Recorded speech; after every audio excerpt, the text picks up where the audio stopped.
February पासून डिसेंबर पर्यंत, डिसेंबर जानेवारी February या 3 महिन्यामध्ये ना ज्यावेळी उत्तर गोलार्धामध्ये पाऊस पडतो, बर्फ पडतो आणि तिथले अन्नसाठे गोठले जातात, तर बरेचसे पक्षी हे मायग्रेशन म्हणजे स्थलांतर करून आपल्या वेगवेगळ्या जलाशयावर भेट देतात. त्याच्यामध्ये आर्टिक टर्न नावाचा पक्षी आहे, पृथ्वीचा उत्तर गोलार्ध ते दक्षिण गोलार्ध याच्यामध्ये तो 18,000 किलोमीटर, 18,000 ते 19,000 किलोमीटरचा अंतर तो 26 दिवसामध्ये पार करतो. म्हणजे बघा, साळुंकी एवढा छोटा पक्षी आहे, सगळं ताकद त्याने त्याच्या चरबीमध्ये साठवलेली असते आणि पूर्ण पॅसिफिक समुद्र तो पार करून आपल्या भारतामध्ये येतो. अशा विस्मयकारक नोंदी आहेत.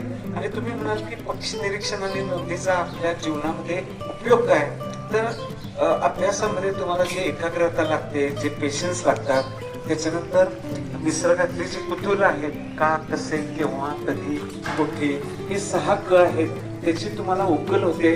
आणि सगळ्यात महत्वाचं, तुम्ही निसर्गाकडे अतिशय डोळस पद्धतीने पाहू शकता. आणि आपल्या शाळेच्या परिसरातला जो शिरलीचा तलाव आहे, तो मित्रांनो खूप मोठा, त्याला ऐतिहासिक वारसा आहे.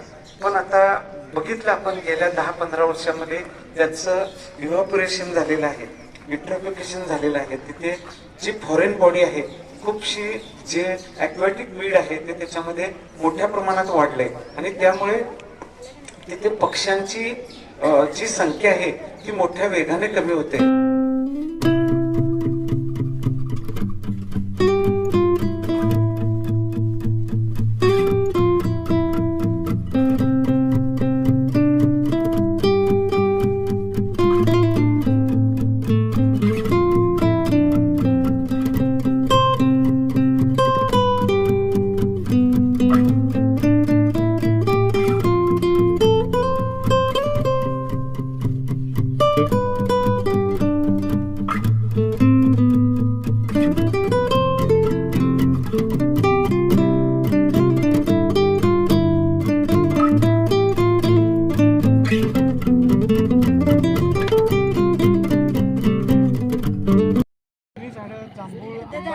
आणि ऐक ना, आणि मग त्याच्यामध्ये तिच्या अंगावरची सगळी पिसं झडून जातात.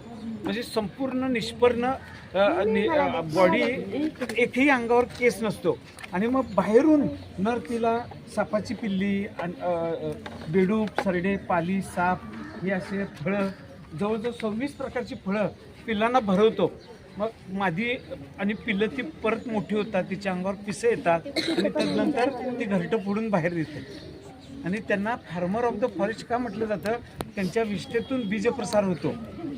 हां, तर आपल्या शहरी भागामध्ये हा ग्रे हॉर्नबिल आपल्याला दिसतो, म्हणजे राखी धनेश. ग्रेट हॉर्नबिल आहे ना, असा वरून जाताना एक विमान किंवा हेलिकॉप्टर गेल्यासारखा आवाज येतो. हां, आणि त्याचं हॉर्नबिल हे नाव कशावरून पडलं? हॉर्न म्हणजे शिंग आणि बिल म्हणजे चोच, म्हणून त्याला शिंग चोचा किंवा धनेश पण म्हटलं जातं. थोडंसं पुढे जाऊया. 180 कोणामध्ये मान फिरू शकतं. आता बघा, मी माझी मान इतकीच फिरू शकतो, तो पूर्णपणे मागे बघू शकतो. दोन्ही बाजूला 380 डिग्रीजमध्ये मान बघू शकतो. तो पण शेतकऱ्यांचा मित्र आहे. त्याची टेरोटरी म्हणजे जागा ठरलेली असते.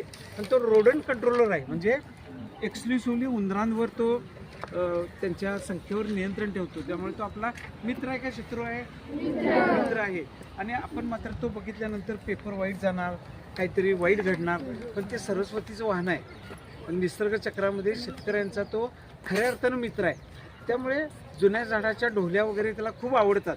जसा हॉर्नबिल हा जुन्या झाडांच्या ढोल्यामध्ये आपलं घरटं करतो, तशा अशा ढोल्यामध्ये पण घुबडं घरटी करतात. त्यामुळे जुन्या झाडाच्या, ज्याला इंग्लिशमध्ये क्रिवायसिस म्हणतात, ते आपण जपून ठेवल्या पाहिजे. आणि खरं सांगतो तुम्हाला, घरी गेल्यानंतर सारखं मोबाईलमध्ये बघत राहा. वडिलांचा मोबाईल घ्या, आईचा घ्या, बहिणीचा घ्या, भावाचा, असं चुकून सुद्धा करू नका. चांगली पुस्तकं दररोज किमान 10 पानं वाचा, 10-15 पानं वाचा. त्यानंतर पक्षी निरीक्षण करा. तुम्हाला एवढी सुंदर जागा आहे. एक हवं तर मी आता मॅडमकडे एक पुस्तक तुम्हाला देऊन ठेवतो. ही दोन्ही पुस्तकं एका सरांची आहेत, पण माझ्याकडचं पुस्तक मी तुम्हाला देतो. कुठलं हॉर्नबिल?